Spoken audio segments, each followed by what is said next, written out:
comment faire concrètement pour éviter que des hackers qui soient plus malveillants que lui pénètrent dans vos ordinateurs? Bah, écoutez, on a posé la question à un des experts cybersécurité chez EZ, qui est un acteur majeur de ce secteur. Et voici en images ses recommandations. La première bonne pratique, c'est d'avoir une posture sceptique vis-à-vis de ce que l'on va recevoir, c'est-à-dire être critique face aux emails, aux hameçonnages et même maintenant aux appels téléphoniques. Ne pas céder à la panique, ne pas céder à l'urgence.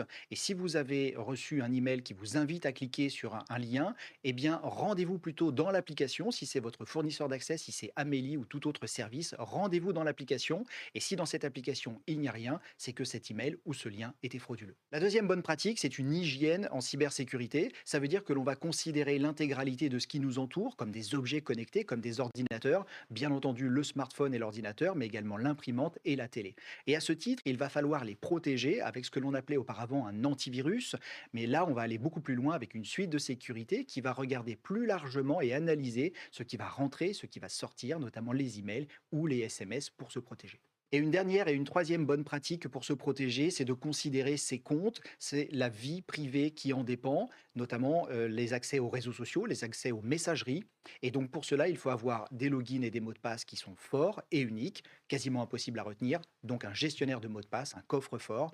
Et la touche supplémentaire, c'est d'ajouter à cela de l'authentification multifacteur. Ça veut dire que c'est le petit code à usage unique, généralement à 6 chiffres, que l'on va recevoir et qui va nous permettre de confirmer que c'est bien nous qui saisissons notre email et notre mot de passe. En cas de doute, malheureusement, il n'y a pas de doute. Je vous conseille de contacter le 17 Cyber, qui est un service où on va vous demander de répondre à un questionnaire. Grâce à ce questionnaire, on va savoir quelle est la gravité de ce qui vous arrive, si vous êtes dans une arnaque ou non. Si tel est le cas, vous serez mis en relation avec des policiers ou des gendarmes compétents en cybersécurité et vous pourrez ainsi aller jusqu'au dépôt de plainte. Pensez bien à conserver les preuves de vos arnaques qui vous permettront de justifier votre bonne foi.